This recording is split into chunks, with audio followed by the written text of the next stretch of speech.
Olá, boa tarde. Olá, boa tarde. O meu nome é Sofia Prestrelo Eu sou o Pedro Borges Godinho.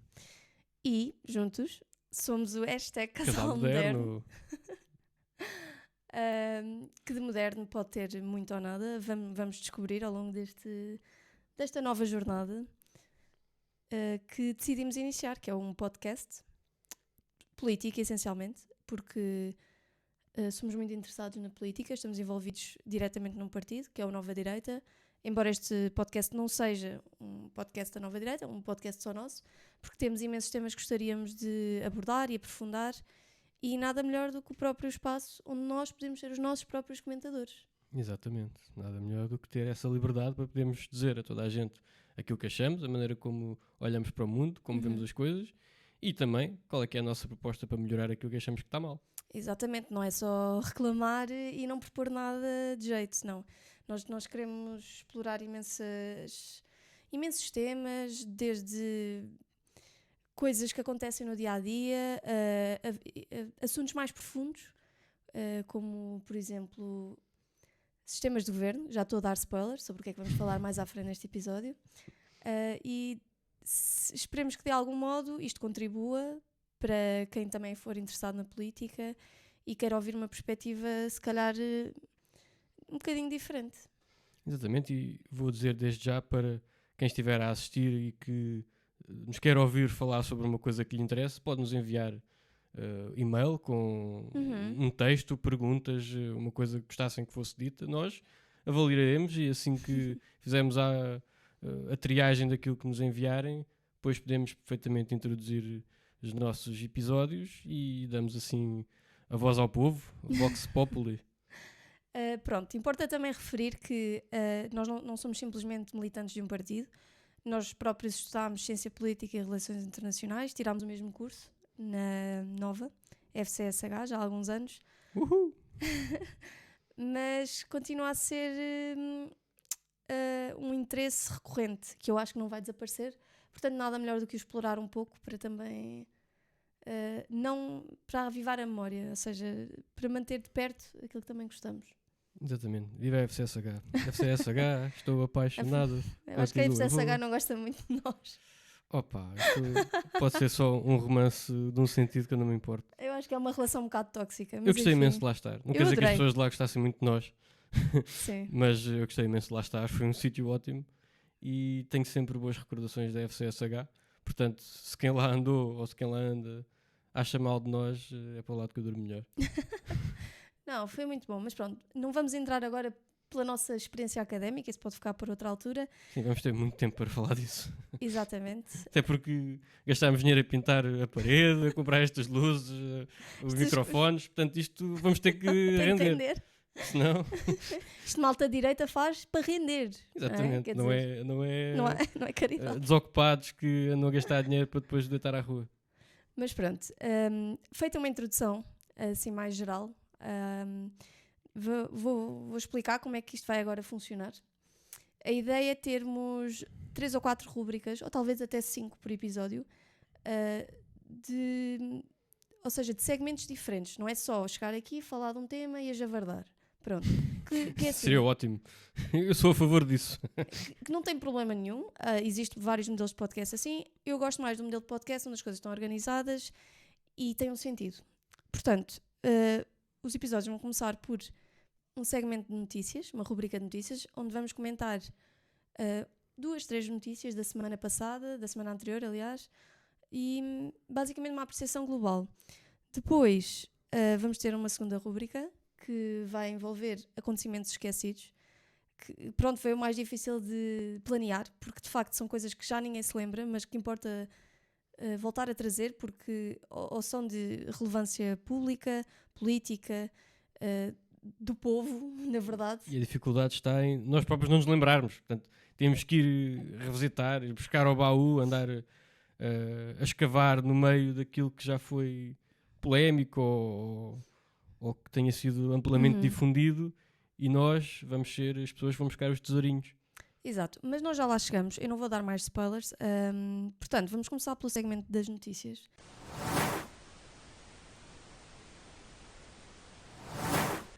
E eu trouxe aqui 3 notícias que são mais ou menos da semana anterior, um bocadinho mais, mas não importa, porque são bastante atuais. A primeira que eu vi relaciona-se com a questão da habitação, porque isto é um problema recorrente e vai-se continuar a falar, que indica que o preço da habitação disparou 9,8% no terceiro trimestre do ano passado, portanto 2024. Em relação ao trimestre de 2023. Sim.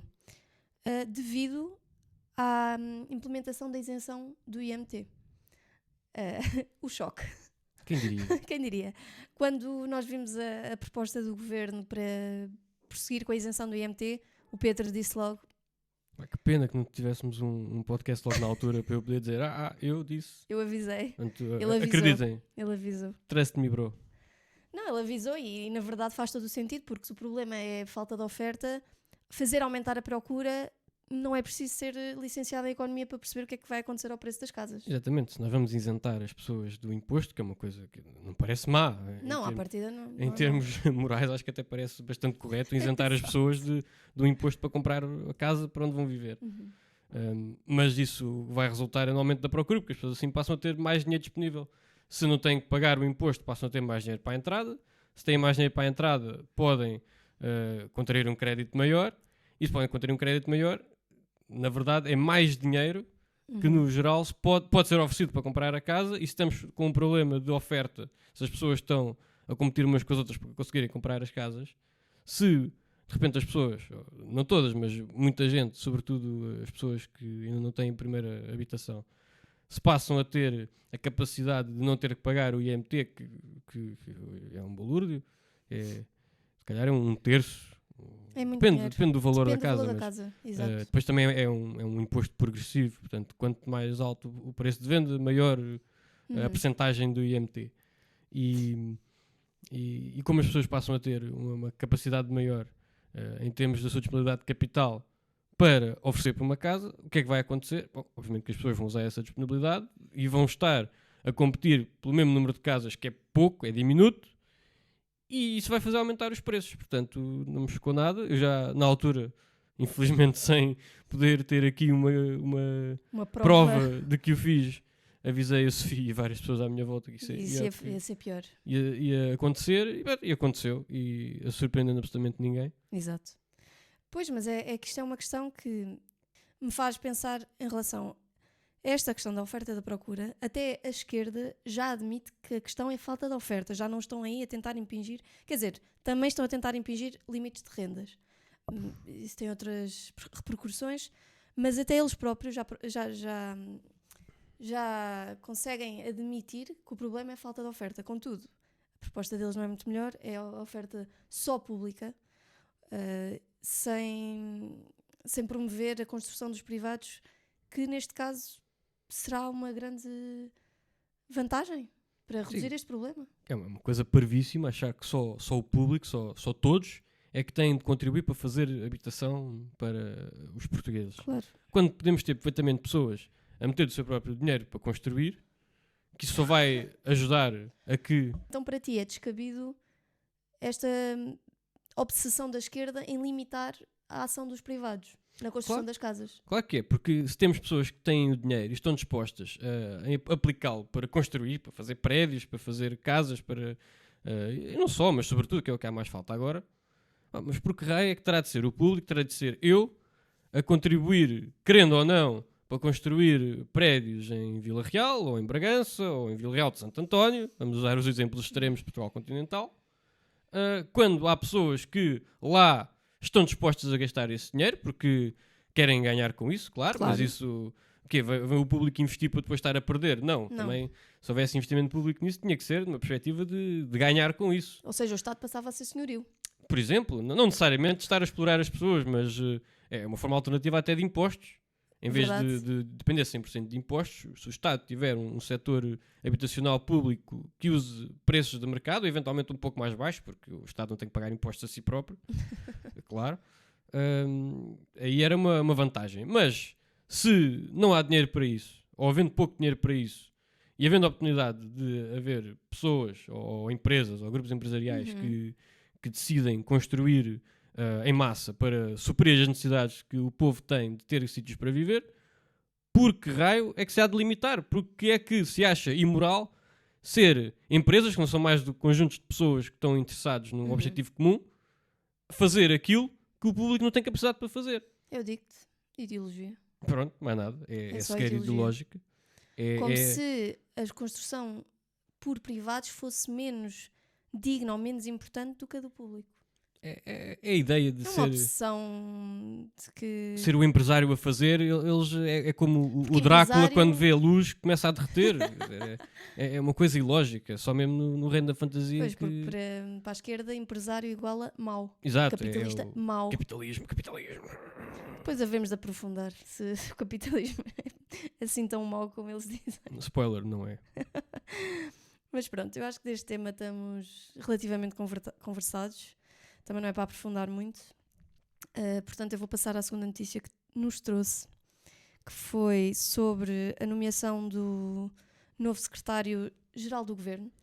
Eu confesso que tive de ir ver o que era o secretário-geral do Governo, porque aparentemente foi decretada uma lei em julho do ano passado, 2024, e só agora é que eu a fui ler, e isto foi uma nova função criada para... basicamente suprindo vários secretários-gerais de vários ministérios, do Ambiente, da Educação, da Juventude, e mais 2 ou 3, mas não inclui o Ministério dos Negócios Estrangeiros, não inclui o das Finanças, não inclui a AT, não inclui uma data deles. Ou seja, esta nova figura foi criada para basicamente desburocratizar as funções públicas. Sim, essencialmente, pelo que eu percebi, foi para... retirar cargos de chefia. De acordo com o governo, não iam diminuir o número de funcionários. O que iam fazer era diminuir o número de chefias. Portanto, as chefias recebem mais do que os, digamos, subordinados. E com isso obtêm uma poupança em termos salariais, sobretudo. Sim, obtém, mas estás a falar de poupança salarial e isto começou a ser polémico precisamente porque o primeiro escolhido, nomeado para exercer esse cargo era... já não me lembro do nome dele, peraí, deixa-me ver. Mas basicamente ele ia receber 15 mil euros porque era o salário base dele no Banco de Portugal. Exato. E então isto gerou uma grande polémica porque ele ganha mais do que o Primeiro-Ministro e o Presidente da República. Ganharia mais do que o Presidente da República. Já ganha, na verdade. Só que neste já momento ganha, não faz parte da administração pública, mais ou menos. Exato. O Banco de Portugal é aquele tipo de instituição estranha que é pública, mas não pode ser exatamente porque tem que ter independência. Então eles é que definem os seus próprios... Eles recebem o orçamento e depois gastam como entendem, porque são uma entidade independente. Ou deveriam ser, se ainda tivéssemos soberania a nível monetário. Agora, não sei, aquilo serve para alguma coisa, o Banco de Portugal. Pois, sem ser para chatear. além de que nós nem temos a nossa própria moeda, portanto não vão regular grande coisa. Dizer, só servem para impor para vigiar regras. Os créditos, não é? Exato. E mais nada. Agora, como autoridade monetária já pouco fazem. Pois, naturalmente, não é? Se calhar assinam os papéis em que dizem que vão imprimir Mas dinheiro. pronto, o indivíduo era o Hélder Rosalino. Conheço, é meu primo. Não é. Não conheço lado nenhum. Pronto, e ele desistiu, porque obviamente ele não ia abdicar de ganhar 15 mil euros para passar a ganhar 6 mil. Ih, que pobreza. Ou seja... compreensível, acho que compreendo a posição do eu também compreendo. senhor Rosalino. Sim, desde que esses... pronto, são 15 mil euros que vêm na mesma do Banco de Portugal. Nossos. Pois, mas o Banco de Portugal tem um orçamento e gasta como entende. Certo. Se eles decidem pagar 15 mil euros a um fulano, se calhar pagam mais uns 10 ou 15 ou 20. Mas isso é uma prerrogativa deles. Não me parece correto que alguém que lidera uma instituição, novamente com este problema em saber se é pública, se é privada. Privada não é, mas é pública e independente. Então eles provavelmente têm que atrair os melhores gestores, lá está, para gerir coisa nenhuma, porque o Banco de Portugal gera alguma coisa hoje em dia, quase nada. Portanto, que iam ter gente muito mais incompetente se pagassem em vez de 15 mil, 6 mil, ou 5 mil, ou 4 mil, ou 3 mil. Será? Não sei. Não sei, mas sei que isto gerou alguma polémica e em parte eu compreendo. Não deixa de ser estranho tu pensares numa figura da administração pública que não o Primeiro-Ministro ou o Presidente da República a ganhar mais que eles, mais do dobro. É estranho. Parece que algo de errado não está certo. Se ele fosse para Secretário-Geral do Governo. Sim, exatamente. Se o governo pagasse o mesmo, ou se o Banco de Portugal Se suportasse. suportasse a Exatamente. diferença, só que o Banco de Portugal não quis fazer Não, isso. não. Claro, então ter o administrador deles a trabalhar no governo, depois perdiam o administrador e ainda tinham que estar a pagar, não? Eles provavelmente disseram Exatamente. E por amanhã-se essa- que a gente não ajuda. E por essa recusa ele desistiu, tendo agora sido nomeado Carlos Costa Neves, que foi um ex-ministro do PSD. Pois, claro. É agora o Faz governo que sentido, temos, sim. né? Tendo em conta que temos um governo de direita ou pseudo-direita. Direita. Temos um governo de direita em Portugal. Ninguém Boa, disse. finalmente. Finalmente temos um governo de direita. Ah, Mas não sabia que tínhamos. pois é, uma novidade toda. Dispões de informações das Privilegiadas. quais eu não conheço. Mas pronto, ok. Então ele desistiu e agora vem um novo escolhido que não há de ganhar 15 mil euros porque o ordenado de origem dificilmente há de ser esse. Isso é que tinha ordenado. Pronto, e a terceira notícia que eu nos trouxe, foi sobre os bebés do ano. Porque estamos no início de janeiro. Isto é gravado uns dias antes, obviamente, da data em que sai. Mas não muito, né? Mas não muitos, que é para estar atualizado. E eu estava a ler a notícia dos bebés do ano, porque eles fizeram, aparentemente já não é só um bebé do ano, eu achava que era só um, mas eles fazem por regiões. É pá, que inclusivos. Mais inclusivos ainda, digo-te, Diz. em 10 bebés da notícia que eu li, 4 eram estrangeiros. Uau, já vamos em 40%. Yeah. Já Eu sei que não é representativo de todo o universo de nascimentos, mas se calhar não está muito longe. Se calhar não está muito longe, mas de facto não podemos, a partir desta notícia, Extrapolar. extrapolar. Pois. No entanto, não deixa de ser estranho, porque eu abro a notícia, o primeiro nome do primeiro bebé que eu leio é Theo. Theo. Isso é Portugal ou é nos Estados Unidos? Não sei. Ou é Inglaterra? Ou é num país bárbaro desses? Mas a verdade é que nós, em Portugal, a última vez que vi o índice sintético de fecundidade, a última vez que vi, eu acho que já estávamos abaixo do 2,1. Mas já estamos há 43 anos. Pá, É assim tão mau. 44 anos. Sim, há 44 anos que não temos bebés suficientes para renovar as gerações. Acho que o último ano em que houve suficientes foi em 1980, 81. Pois, isso é um bocado preocupante. 44 Mas a anos já são verdade- 2 gerações. A verdade é que atualmente não há muito incentivo para se ter muitos bebés. Muito, não há incentivo nenhum. Mas pelo Pois não há contrário. incentivo nenhum. Pune-se quem tem muitos filhos. Sim, e enquanto. Pois, há muitos impedimentos, não só financeiros, porque os salários não são muito bons em Portugal, mas como é cada vez mais difícil, lá está, de sustentar, até com bons salários, se os filhos são muito caros. Sim, os filhos são cada vez mais caros. E ainda por cima, como vemos por esta notícia dos bebés do ano, que é meramente ilustrativa, mas, se não me engano, já hoje em dia pelo menos 30%, ou entre os 20% e os 30% dos bebés nascidos em Portugal são de pais, ou pelo menos um dos pais estrangeiros.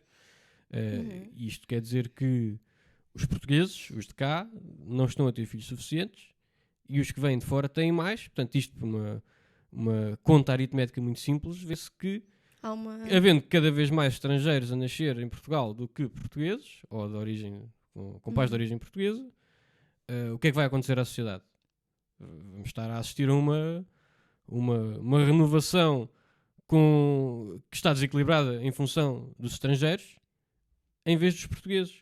Sim. Com todos os problemas de coesão social que daí advirão. Exatamente. E no limite, claro que estou a chegar a um extremo, no limite, a supressão do país como o conhecemos. Sim, é uma substituição populacional. Sim. Pode demorar várias gerações, pode ser ao longo de décadas, mas a continuar a tendência. Pois, porque isso leva-nos para outro tópico, que é a imigração, que não vamos explorar hoje, vamos explorar noutro, Sim. porque é extremamente importante e Imigração, está 3 programas seguidos só sobre isso. Exatamente, mas muito rapidamente, isso também é revelador da política de imigração que temos atualmente. Sim. Ou seja, nós não estamos a dizer que não necessariamente há imigração, mas definitivamente não pode ser como tem sido feita até agora, em que não há critério. Entra qualquer pessoa com más ou boas intenções. Quer vir trabalhar ou não quer vir fazer turismo de saúde ou não. Enfim, pronto. Mas isso também temos que olhar historicamente, em vez de estarmos a pensar só naquilo que nós conhecemos e que vemos à nossa volta, que é a realidade recente e atual. há que estar ciente de que na história de Portugal já tivemos vários momentos em que tivemos vagas migratórias, motivados por razões que não são as mesmas hoje em dia, que hoje é sobretudo económico, mas antes também era sobretudo. Mas tinha outras dinâmicas.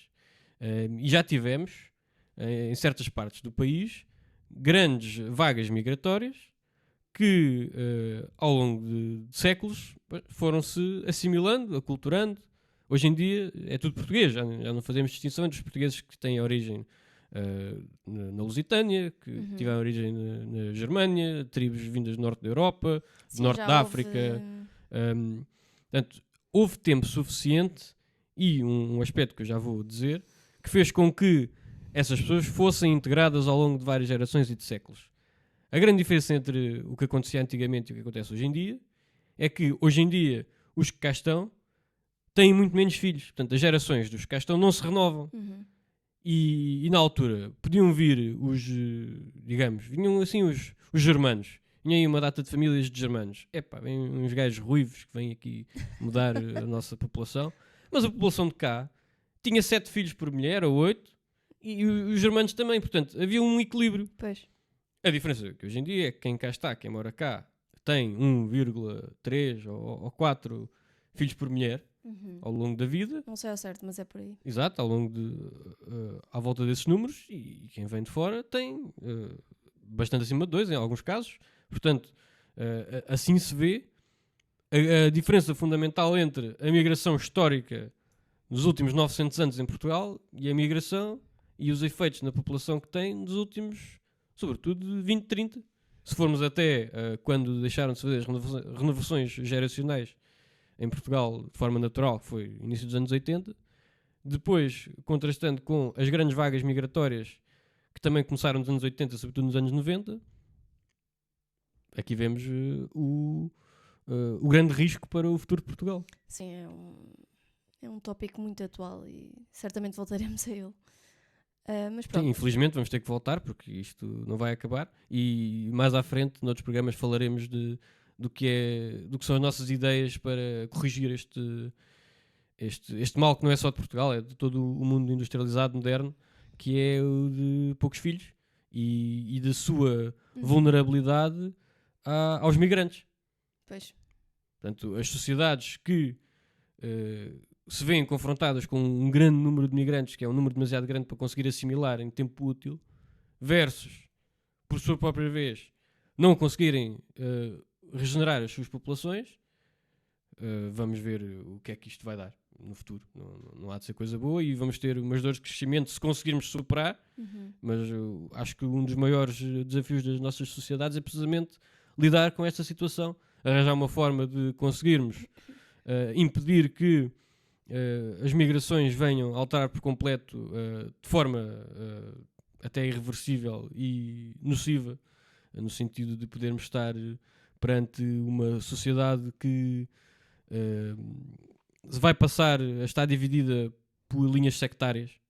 Ou seja, vai deixar de haver pessoas que no geral se identificam todos como portugueses e vai passar a haver pessoas que se identificam como minorias. E ao identificarem-se como minorias... Como nos Estados Unidos, é o que está a dizer. Exatamente. E os Estados Unidos nem sequer é o pior exemplo. Pois não. Eu penso mais em países como o Médio Oriente. Países como o Médio Oriente. Países como os do Médio Oriente. Porque lá o problema do sectarismo é gigante. Porque num só país temos minorias significativas que se acham muito diferentes umas das outras. Pois, até podem ter a mesma origem étnica. Mas consideram-se diferentes. E aqui o mais importante é as pessoas, ao considerarem-se diferentes, consideram que não pertencem à cultura maioritária, ao não pertencem à cultura maioritária, não se sentem em casa, e isso leva a tensões sectárias, e isso é uma das formas de minar aquilo que nós entendemos como sociedades livres e democráticas. Exatamente. E Portugal para aí caminha-se, lá está. Sim, se olharmos para o que já acontece no centro da Europa, como a França, o Reino Unido, a Alemanha, já. Onde essas tensões são muito mais reais, porque também tem... Aqui também há, mas não é... mas lá ainda é mais, sim, é mais frequente. Aqui em comparação, ainda vivemos no paraíso. Em comparação, sim. Só em comparação. Só em comparação, porque já começamos a ver as tensões a começar a surgir. Claro. Ainda é um nível muito incipiente, felizmente, mas não vamos só achar que o futuro é hoje. O futuro Claro, é amanhã e e as tendências tendem a manter-se Não, exatamente, e se nós estamos a ser e a intensificar-se. e se estamos a ser avisados com um acontecimento aqui, com um esfaqueamento ali, com uma rixa ali, se calhar devíamos. Ainda temos tempo para dar a volta. Sim, Ainda temos não tempo. temos que chegar ao nível Não que temos que está chegar ao àquele centro da Europa. nível. Uma das vantagens de sermos sempre os últimos é esta. Sim. É que podemos ver como é que correu. Desta e- vez deu jeito de estar atrasado. Mas pronto, estas são as notícias que eu trouxe agora para este episódio. Espero que estejam informados agora. Exato. Claro que há muito mais coisas que podemos falar, mas estas foram as que eu escolhi porque eu posso escolher o que eu quiser. no E meu o tempo não é podcast. infinito, portanto, não podemos Exatamente, estar o aqui tempo é 3 horas a finito. falar de tudo. Se não falávamos. Se não falávamos. Mas pronto, vai haver muito tempo para isto tudo. Pronto, a próxima rúbrica, ou segmento, chama-se Os Acontecimentos Esquecidos. Os acontecimentos esquecidos, como nós referimos no início, vão ser episódios, eventos, ações, palavras que aconteceram, foram ditas, foram feitas, de pessoas, não necessariamente na política, mas vamos focar-nos mais para aí porque este podcast é de política, A não ser que seja uma coisa mesmo muito engraçada. mas muito, muito, muito curiosa, que, na minha opinião, importam muito voltar a trazer para cima, porque eu sinto que a memória coletiva é de peixe. Eu sinto que acontece uma coisa, depois vem uma polémica nova e aquela foi varrida para debaixo do tapete e já ninguém mais fala disso. Sim, as pessoas esquecem. Às vezes coisas importantes. Importantíssimas. Olha, o que eu te vou dizer agora é muito importante do ponto de Diz-me, vista... Sofia, o que é que me vais dizer agora? Olha, vou-te dizer, isto foi, já não sei, isto foi durante o início, foi desde 2005 a 2015. Tan, tan, tan. É lá. Portanto, já tem uns anos, em que o atual secretário-geral do Partido Socialista, Pedro Nuno Santos, recebeu 203 mil euros em subsídio de deslocação, apesar de ter casa em Lisboa.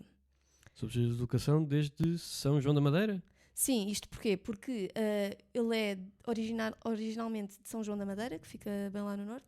Já lá fomos. Já lá fomos, É verdade. é verdade. Vamos lá ao mercado. É verdade, fomos lá ao mercado. E o que acontece? Ele recebeu este subsídio de deslocação tendo uma habitação própria permanente também em Lisboa. E aqui na notícia que eu estou a citar, Esperto.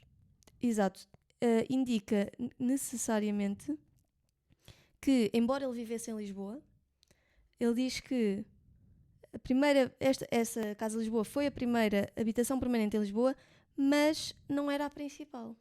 Contudo, ele trabalhava cá enquanto deputado. Não era a principal. Então, mas ele vivia cá.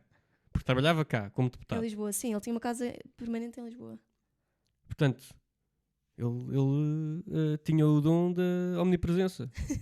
Ele conseguia estar em vários sítios e fazer desses vários sítios a sua habitação principal. O que me irrita mais, sinceramente, nesta notícia é ele ter a lata de dizer que esta Casa de Lisboa foi a primeira habitação própria permanente que teve em Lisboa. Contudo, Olha, obrigado. não, mas contudo, nega que fosse a principal. Como é que... Ele está-me a dizer que veio de São João da Madeira todos os dias de manhã para ir para a Assembleia da República ali em Lisboa. Claro, apanhava o Alfa.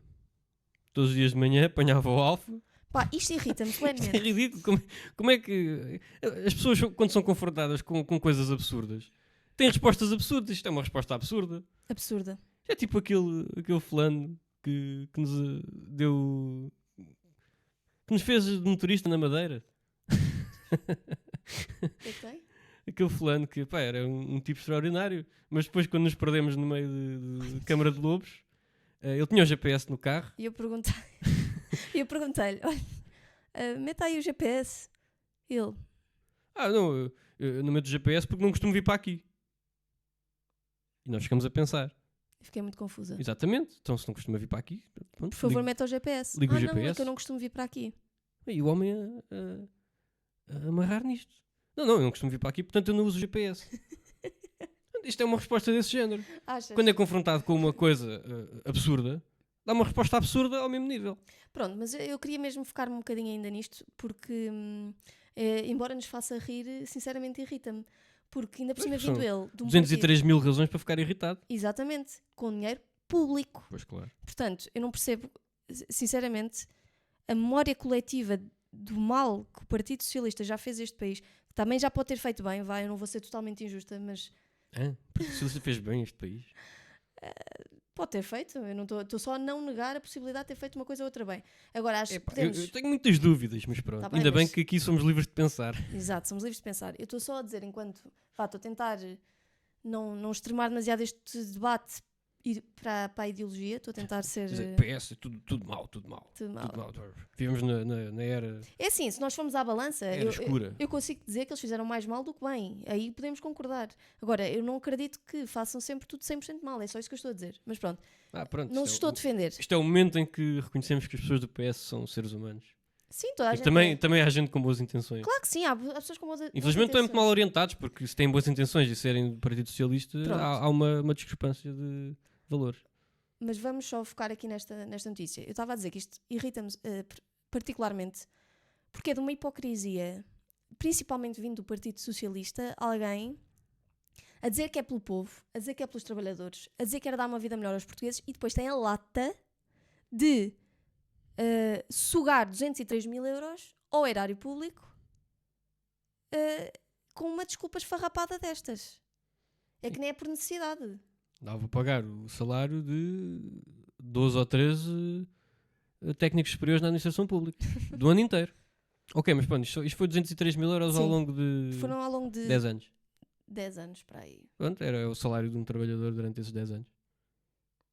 Um trabalhador da administração O pública. que fosse, eu não acho que isso seja bom uso do dinheiro público. Claro que não. Se uma pessoa diz que... Ou mete como a sua habitação principal, um concelho fica a quase 300 km de Uhum. Lisboa, mas depois vive em Lisboa efetivamente, ou está a maior parte do tempo em Lisboa, quer dizer, acho que já é imoral. Antes de mais é imoral. Sim, até pode estar, segundo a lei, tudo certinho e corresponder aos critérios que eu não conheço. Eu assumo que não conheço quais é que são os critérios para se poder receber esse tipo de subsídio. É subsídio de deslocação. Uhum. É o que o nome indica. Exato. Eventualmente, se uma pessoa, se a Assembleia da República só trabalha em média 3 dias por semana, uma pessoa não precisa estar cá o tempo todo. Efetivamente. Ok. Mas eu acho que usufruir disso quando já faz a maior parte da vida em Lisboa, Uhum. acho que é imoral. E não só, ele não ganha mal. O problema principal não é tanto de leis, na verdade, mas é de moralidade, Claro, de ser diferente daquilo que faz em relação àquilo que é uma defende. hipocrisia.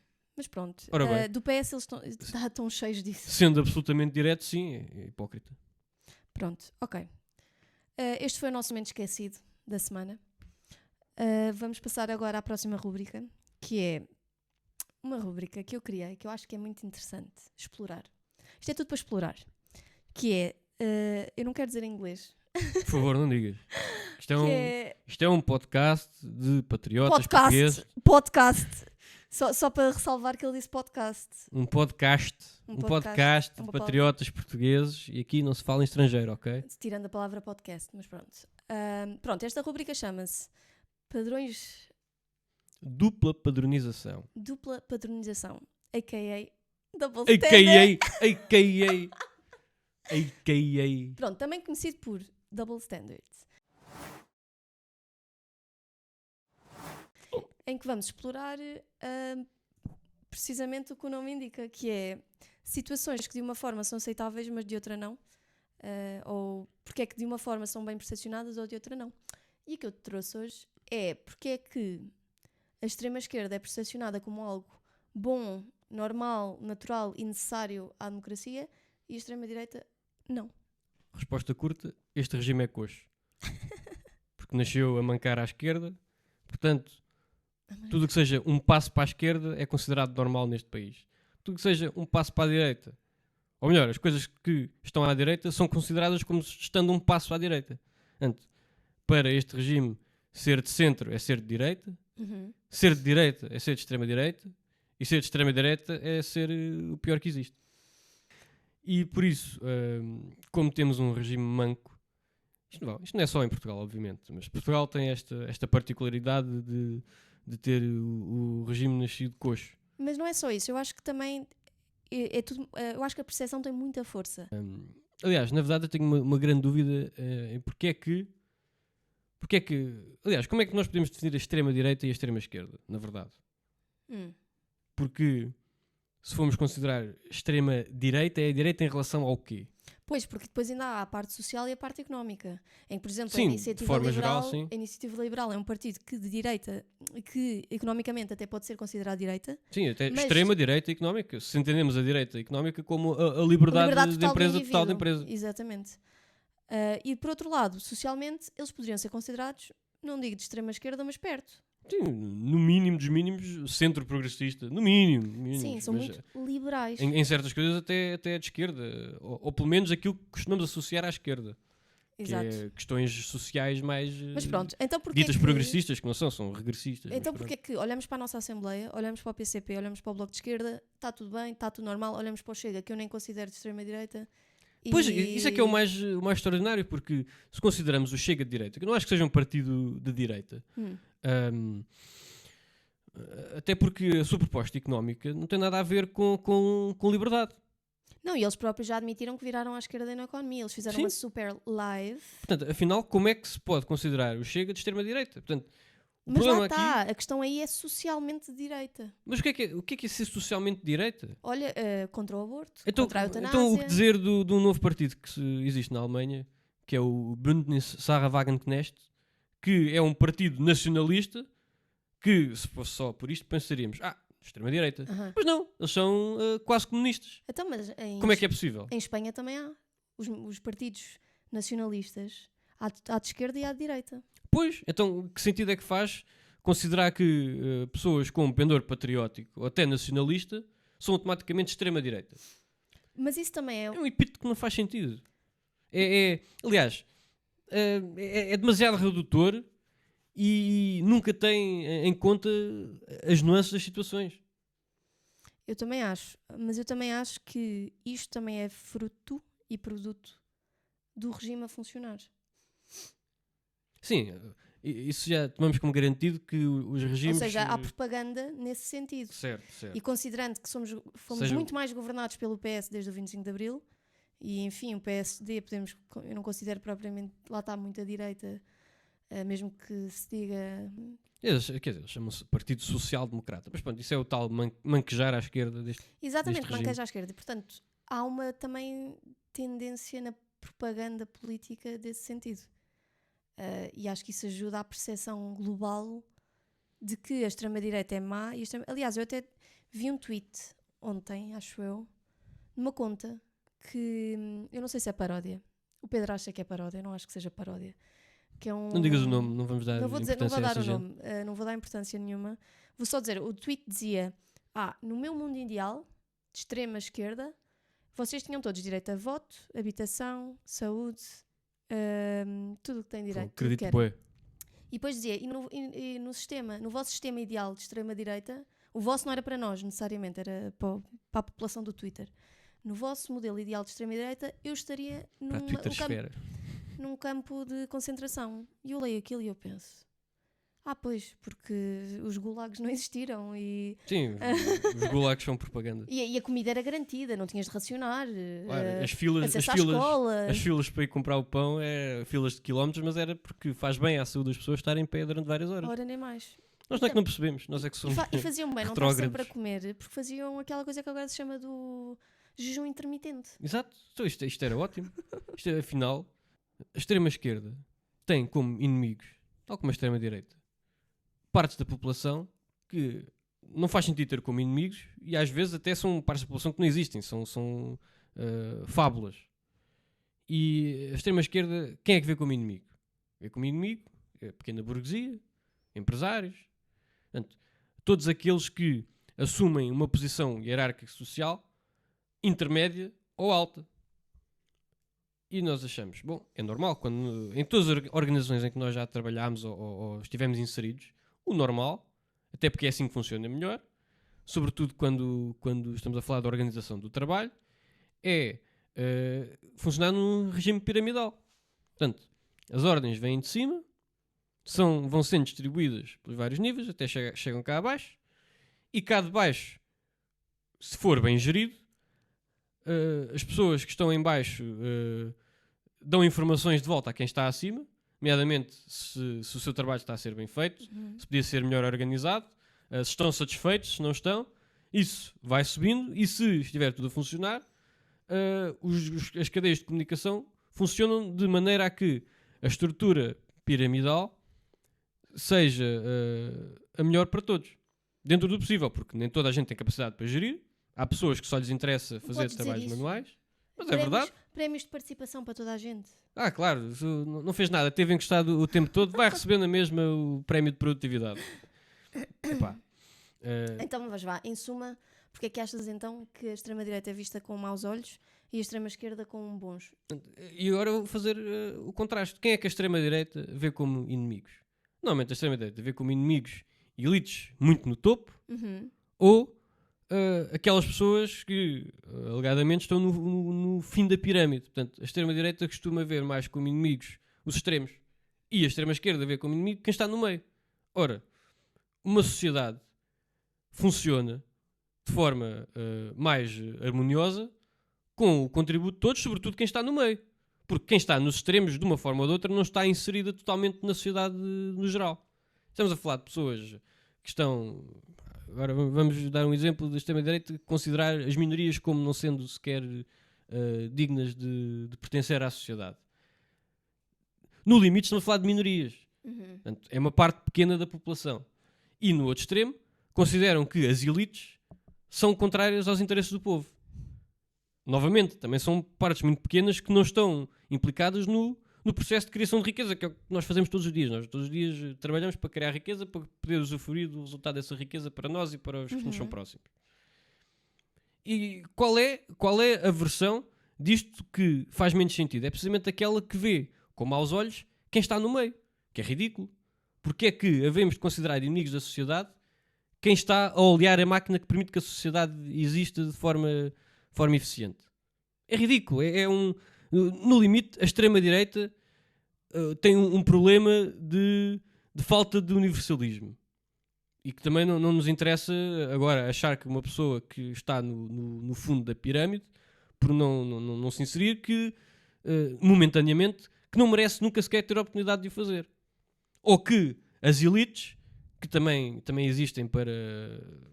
Bom, às vezes é difícil justificar a existência das elites, mas muitas vezes as elites podem ter uma figura cerimonial, uma figura apenas para garantir que há algum tipo de união entre os que estão abaixo dela, não necessariamente pelo trabalho que fazem.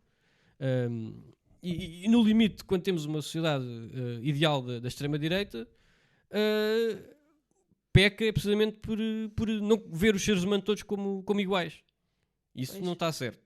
Mas depois temos as sociedades ideais da extrema-esquerda, que são a rejeição da realidade, que é a rejeição do método que funciona. Ok, mas então porquê é que eles são bem vistos e a extrema-direita não? Eu gostava de perceber. Gostava de perceber como é que faz mais sentido isto de rejeitar uma parte importante da sociedade em vez dos extremos da pirâmide. Por algum motivo, a história da... Será que é inveja? Eu acho que é inveja. Eu acho que não é só inveja. Eu acho que a história do nazismo está tão bem documentada que assusta muito mais gente à partida, porque lá está, oh meu Deus, és uma minoria, vais morrer. E já se deu muita atenção a isso. E embora o comunismo também esteja muito bem documentado na medida em que se sabe o que é que deu, como é que resultou, as pessoas sentem-se muito mais seduzidas pela uma ideia de querer uma sociedade igual porque fica bem, do que uma sociedade que mata por discriminação étnica. Percebes? Eu acho que é mais apelativo a primeira. Mas porquê é que não podemos ter uma versão em que não se mata ninguém por discriminação, porque não é fixe, mas porquê é que a alternativa tem que ser nivelar tudo por baixo, deixar que a inveja tome conta do sentimento público e se destrua tudo o que é indicação do sucesso pessoal? Está bem, mas isso é... As pessoas têm ambições, é normal. Está bem, mas as pessoas também são humanas e têm inveja. Pois, mas uma coisa é as pessoas terem inveja e não é bom para elas, não é bom para ninguém sentir inveja porque vai sentir toda a vida ressentido. E inveja é diferente de admiração. Sim, mas outra coisa é achar que politicamente devemos agir olhando para a inveja como um ideal.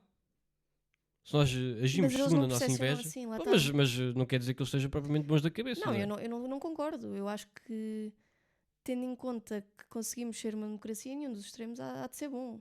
Pois não, pois não. E...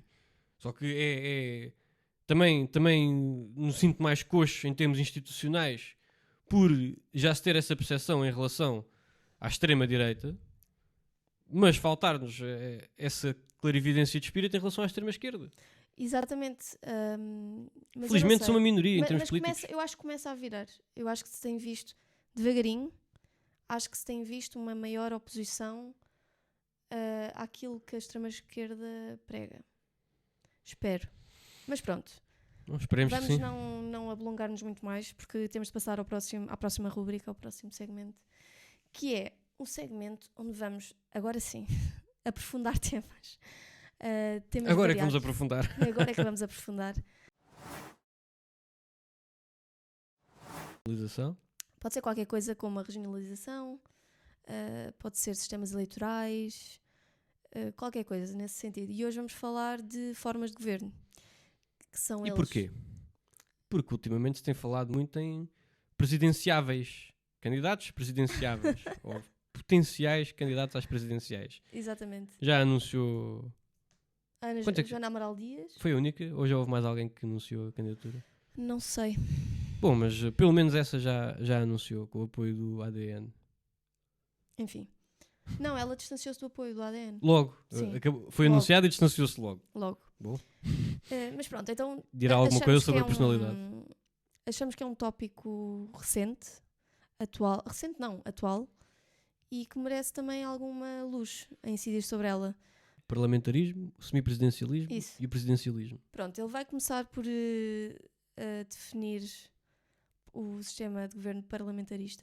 E depois eu vou ao presidencialista e chegamos ao meio. Sim, não quero fazer isto numa aula de ciência política. Vou falar assim em traços gerais. Exato. Sim, que o sistema que nós entendemos nos Estados modernos, industrializados sobretudo, mas não só, como um sistema parlamentar de governo, é um sistema em que o poder está todo na Assembleia. Chamamos Assembleia, mas podemos chamar Parlamento, como o próprio nome indica.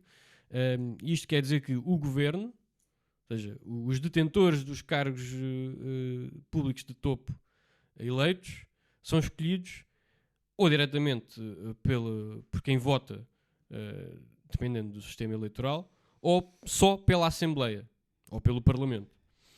O que é que acontece? Estes sistemas, por norma, são muito mais instáveis. Porquê? Porque se o chefe de governo é apenas responsável perante a Assembleia que o elege, como aconteceu na Primeira República em Portugal, a tendência é se não houver consenso, se não for um país habituado a consensos, como já vou dar um exemplo, o que costuma acontecer é os governos duram muito pouco tempo. E, portanto, a norma é a instabilidade política.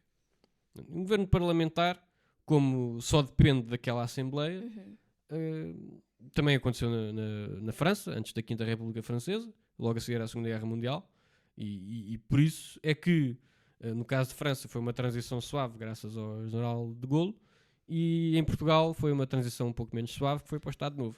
Porque aquilo era... Sim, foi um golpe militar. Funcionava tão mal que até teve que ser as Forças Armadas a pôr ordem no país. Sim. Em França não foi assim, felizmente, para eles.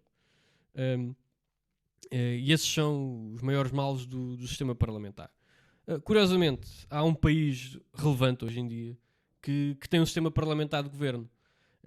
Há vários, mas são países mais pequenos, não são relevantes. Que é? Ou melhor, não são países que têm um sistema parlamentar de governo, mas sim que não têm um chefe de Estado, que é o que difere sobretudo o regime parlamentar dos outros. Não tem um chefe de Estado. Exatamente, que tem vários chefes de Estado. Ou, no caso que eu vou dizer, que é a Suíça, que não tem um chefe de Estado, mas tem um órgão que exerce a chefatura de Estado de forma colegial, que é o Conselho Federal. O Conselho Federal é eleito pela Assembleia Federal. A Assembleia Federal é o Conselho... é o Conselho Federal, que depois os nomes misturam-se todos, mas há o Conselho dos Estados e há o Conselho Federal. São os que são eleitos por cantão e que são eleitos por os círculos dentro dos cantões. E esse órgão, a Assembleia Federal, elege os membros do Conselho Federal E os membros do Conselho Federal, que têm a presidência cada um durante um ano, é apenas o que preside às reuniões, as decisões são tomadas de forma colegial. Portanto, qualquer outro país no mundo que tente fazer uma coisa parecida não vai resultar, porque o que é que vai acontecer? As personalidades vão todas degladiar-se, porque não há nenhum país no mundo que tenha a mesma tradição de governar por consenso que tenha a Suíça. A Suíça tem, a Suíça pode. E o que vale é que, como a Suíça é neutra, também não tem que assumir grandes posições em termos de política externa, e por isso conseguem fazer funcionar o sistema do Conselho Federal. Mas todos os outros países onde foi tentado em toda a história redunda sempre em instabilidade governativa e necessidade de instituir um sistema melhor. Resulta, dirias, o quê? Porque têm, por causa do sistema da distribuição administrativa? Eu acho que tem mesmo a ver com a cultura do país. Porque os suíços, pelo que eu percebo, são muito mais de arranjar consensos entre eles. Não é tanto uma sociedade que viva de... Também tem a ver com a sua evolução histórica, mas não é uma sociedade que viva de alguém mandar e os outros obedecerem. Também a Suíça estabelece de forma livre entre os cantões.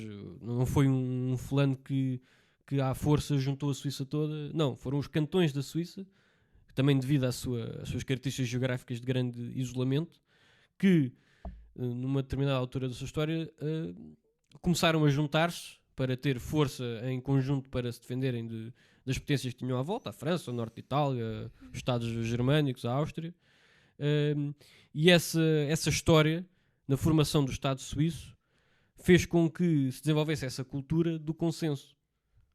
Pois, não, eu acho que aqui não ia correr tão bem. Não, aqui não. Aqui a nossa história política é completamente diferente. Claro. Aliás, todo o resto da Europa, a história política do resto da Europa, sobretudo dos grandes países, há um momento na história, ou vários até, mas sobretudo normalmente identifica-se como que é o momento em que aquele país se unifica, normalmente pela força, com maior ou menos capacidade de persuasão por parte de quem manda, mas normalmente é pela força, impõe-se um centro às periferias, e quando tens um sistema que nasce assim, é muito difícil teres uma cultura política que origine consensos.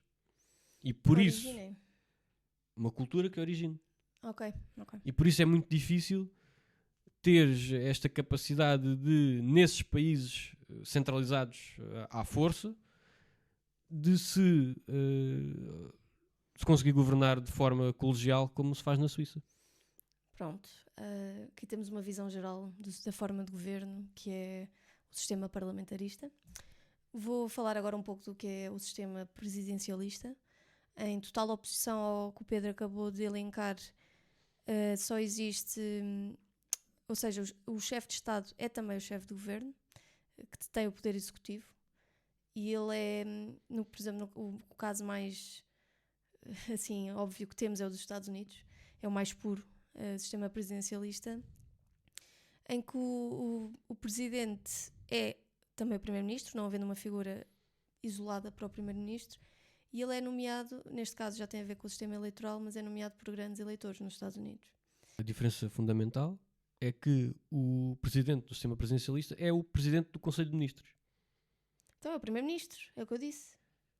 Não é primeiro-ministro porque não existe o primeiro-ministro. Está bem, mas também não existe, não é o presidente do Conselho de Ministros, é o equivalente. Ou seja, preside ao Conselho de Ministros. Preside ao Conselho de Ministros. Que nos Estados Unidos é o Cabinet. Exatamente, é o Cabinet nos Estados Unidos.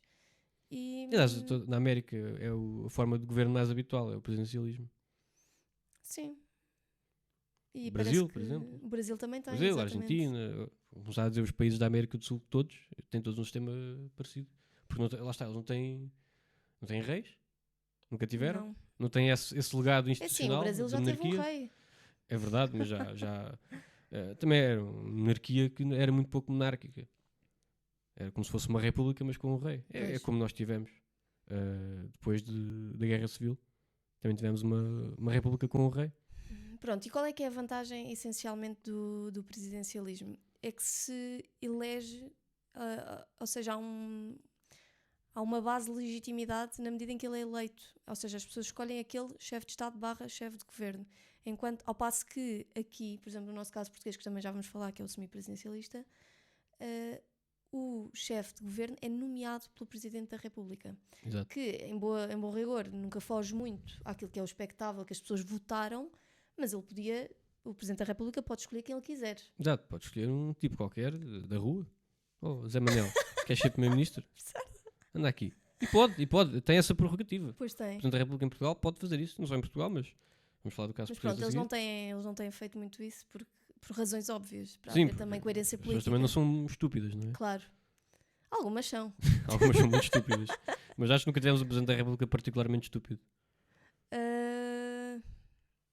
Não, acho que não. Não, porque para ser Presidente da República neste país também é preciso ter alguma... Mas alguma carreira, não é? História de vida. Carreira, talvez, sim. Os portugueses gostam muito de eleger pessoas com experiência de comandar os outros. Se vires, ou tivemos militares, ou tivemos antigos chefes de governo, ou tivemos professores. Sim, professores também está muito na moda. Sim, a figura do académico em Portugal é muito presidenciável. Porque eu acho que isso até deve ter um nome, eu agora que não sei, mas isso invoca alguma autoridade. Tu revês ali alguma autoridade e por isso legitimidade e por isso confiança. Sim. Também isso tem a ver com a nossa evolução histórica, não é? Porque tivemos os presidentes da República desde o fim da Primeira República, que foram sempre militares. Os primeiros presidentes da República depois de 25 de Abril também foram militares. E o primeiro eleito também foi um militar. E só em 86 é que deixámos de ter um presidente da República militar. Portanto, tivemos meio século de presidentes da República militares. E isso também pesa na consciência coletiva das pessoas. Exatamente. Pois vem, exato. Sim, associam o cargo a uma figura de autoridade. Que não deixa de ser. Sim, e efetivamente é. Até porque o Presidente da República, em Portugal, passando agora ao semipresidencialismo, certo, é o Comandante Supremo das Forças Armadas. Aí próprio vê-se a dependência que nós vemos numa figura daquela autoridade associada às Forças Armadas. Sim, e é no nosso país e na maior parte dos países do mundo que, ao contrário da Suíça, que é um caso sui generis, é muito difícil termos este tipo de competências partilhadas. Porque imagine-se o que seria se tivéssemos 2 ou 3 presidentes da República, como havia os cônsules de Roma, que até teve uma data de problemas históricos, como é conhecido, que se tivermos que tomar decisões em termos militares sobre onde é que vamos meter as tropas, vamos atacar por um lado ou pelo outro, se as opiniões forem divergentes, afinal o que é que se decide? Nada. Não se consegue decidir. Ou então é cada um a decidir para o seu lado, há ali uma clivagem de poder inultrapassável, e isto faz com que as instituições sejam muito mais frágeis, porque se a cabeça se divide, então não há quem mande. E não havendo quem mande, entra-se um período de anarquia até que apareça alguém que mande. Foi o que aconteceu em Roma, que tinham o sistema dos cônsules, mas quando tiveram que ir para a guerra para se defender e para atacar, e viram que era um sistema que tinha as suas falhas. E sobretudo no que toca ao comando das Forças Armadas. Ok, então e o nosso sistema semipresidencialista? O nosso sistema semipresidencialista associa a figura do presidente, portanto, essa figura da autoridade institucional, a figura que decide quem é que vai governar, mas que o separa do governo. Exatamente, ele não tem poder executivo. Ora bem. É assim, não tem diretamente. Sim, não tem diretamente, porque tem o poder, em casos excepcionais, de demitir o primeiro-ministro. Exatamente. Mas não pode fazer apenas por vontade política. Tem que ser só se estiverem em causa a boa organização. Regular funcionamento das instituições democráticas. Exatamente. Vamos ler a lei, fomos ver a lei. Sim, para ter certeza que não dizíamos nenhuma baboseira. Exatamente. Mas, tirando isso... A diferença é que, pronto, nós temos um primeiro-ministro que se separa do Presidente da República e esse sim é chefe do governo. O Presidente não é. Sim, e todos os membros do governo têm que ser nomeados pelo Presidente da República. Exato. Claro que é a sua proposta do primeiro-ministro. Exatamente. Poupa-lhe trabalho, acho. Sim, claro. Mas é o Presidente que escolhe os membros do governo. E o Presidente, a não ser que esteja nessas circunstâncias especiais, não pode demitir, só porque sim, os membros do Governo. Tem poder para dissolver a Assembleia da República. Eu faço já um ponto de visão pessoal, que eu acho que o Presidente da República não devia ter esse poder. Acho que é um poder absoluto. Quer dizer, era o que faltava. Está bem que tem legitimidade própria, mas era o que faltava o Presidente da República, porque achar que as eleições não correram como ele queria, dizer que não, isto não pode ser. tenho que dissolver e marcar novas assembleias até dar o resultado que eu quero. Ele para chegar a esse estado também é preciso muito. Ele reúne-se com o Conselho de Estado. Sim, mas o Conselho de Estado é só um órgão É consultivo. um órgão consultivo, mas não deixa de o aconselhar. É isso que eu estou a dizer. Certo, Ele não vai fazer isso simplesmente porque não gostou do resultado de umas eleições. Mas à partida. aconteceu nestas últimas, eu não tinha maioria de apoio no Conselho de Estado. As de eleições de 24. Foi o Presidente da República reuniu o Conselho de Estado, mas não tinha maioria a favor da sua decisão de... Também não teve... Acho que até foi uma divisão 50-50, pelo que me lembro. O Conselho de Estado metade votou contra, metade votou a favor. A quê? De quê? De dissolver a Assembleia da República em 2023 ou 2024. Contava o António Costa. Sim. Portanto, até podiam ter votado todos contra, que eu podia ter dito, sim senhor, obrigado pela vossa opinião, vou dissolver na mesma. Sim, ele pode fazer isso. Uma diferença que nós temos interessante em relação à França, que também tem um sistema semipresidencial, ao contrário do que muita gente pode pensar. Como o Presidente assume uma função tão executiva. Tão executiva, segundo o Montesquieu, é uma função executiva em todos os casos, mesmo no caso de Portugal. Mas o Presidente da França é tão ativo na política nacional que se pode pensar que é um sistema presidencial, mas não é. É um sistema semipresidencial. A diferença grande é que o Presidente da República de França participa nas reuniões do Conselho de Ministros. E pronto, e até podíamos pegar nisto e pensar se funciona melhor com um rei do que com um presidente. Isso é a melhor alternativa. Mas isso eu acho que também podemos... ou seja, isso é muito aprofundável. Se calhar merece mais tempo do que agora temos. Falar da monarquia, da passagem... Ainda bem, sim, já temos coisas para falar nos próximos episódios. Temos muitas. O que não falta são coisas para falar. Exatamente, o que não falta são coisas para falar. Aprofundámos aqui as formas de governo, falámos um pouco sobre as vantagens e as desvantagens de cada um. Cabe-vos a vocês agora formar uma opinião e digam-nos o que Mas é quando que... fizermos um referendo para qual é o sistema que vocês querem, pois vocês já sabem. De vir aqui ouvir. Ouviram aqui o Pedro e a Sofia falar. Mas pronto, nós já estamos aqui a falar de coisas sérias há muito tempo. Estamos aqui há um bom tempo e acho que é adequado agora passarmos para a última rubrica do episódio 2, que basicamente vai ser um momento de descompressão. Nós estamos aqui muito atentos, muito sérios. Aqui a falar de coisas importantes, agora vamos acalmar um bocadinho. Vamos acalmar. Não vamos contar anedotas, embora pudéssemos. Talvez o façamos um dia. Vamos chamar esta parte o Levanta-te e ri. Mas vamos falar de episódios pessoais. Assim também damos-nos a conhecer um pouco. Porque viemos praticamente... Não é do nada. Nós estamos na vida política para aí há 10 anos. E daí vão perceber também... agora a próxima história que vamos contar, mas... Sim, acho que vou deixar que seja a Sofia a contar, porque as mulheres dão sempre um floreado diferente às coisas e vai ser muito mais interessante. Por acaso, eu acho que tu dirias basicamente o mesmo que eu, em relação a... Pronto, nós agora vamos contar como é que nos conhecemos. Não foi no Tinder.